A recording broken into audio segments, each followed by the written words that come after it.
மின்மினி தமிழர்களுக்காகவே வந்தாச்சு முதல் hyperlocal social media app. உடனே டவுன்லோட் பண்ணுங்க. சிவகங்கை மாவட்டம் இலுப்பக்குடியில் உள்ள கேந்திரிய வித்யாலயா பள்ளியில் பெண்கள் கழிவறையில் ரகசிய கேமரா இருந்ததாக புகார் அளிக்கப்பட்டுள்ளது. இதுகுறித்த கூடுதல் தகவல்களை செய்தியாளர் சுந்தரிடம் கேட்கலாம். வணக்கம் சுந்தர், கேமராவை எவ்வாறு கண்டுபிடித்தனர்? இது பற்றின கூடுதல் தகவல்கள் என்ன? சிவகங்கை மாவட்டம் பூவந்தி அருகே இருக்கிற இலுப்பக்குடியில இந்தோ திபெத் எல்லை பாதுகாப்பு படை பயிற்சி மைய வளாகத்தில் உள்ள கேந்திர வித்யாலயா பள்ளியில பெண்கள் பாத்ரூம்ல கேமரா வைக்கப்பட்டு படம் எடுத்திருப்பது பெரும் அதிர்ச்சி ஏற்பட்டிருக்கிறது.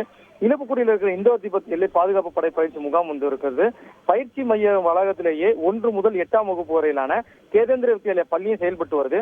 பயிற்சி மைய அதிகாரிகள், ராணுவ வீரர்கள், ஓய்வு பெற்ற ராணுவ வீரர்கள், அரசு ஊழியர்களோட குழந்தைகள் உட்பட 250 பேர்பட்ட மாணவ மாணவர்கள் இந்த பயின்றாங்க. இந்த பள்ளியோட முதல்வராக தினகரன் என்பவர் இருக்காரு. இந்த முன்தினம் பாத்தீங்கன்னா பெண்கள் பாத்ரூம்களில் அலைபேசி கேமரா ஆன் செய்யப்பட்டு ஒளிச்சு வைக்கப்பட்டிருந்தது. இதை கண்ட மாணவிகள் முதல்வரிடம் தகவல் சொல்லியிருக்காங்க. இதனை அடுத்து பள்ளி முதல்வர் அந்த செல்போனை கைப்பற்றி அருகில் இருக்கிற பூவந்தி காவல் நிலையத்தில் புகார் செஞ்சிருக்காரு.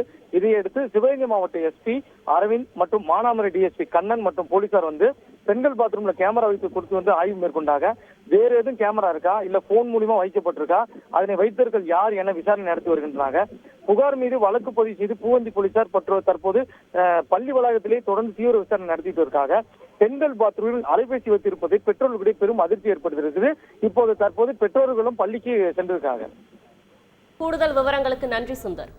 மின்மினி தமிழர்களுக்காகவே வந்தாச்சு முதல் ஹைப்பர்லோக்கல் சோஷியல் மீடியா ஆப். உடனே டவுன்லோட் பண்ணுங்க.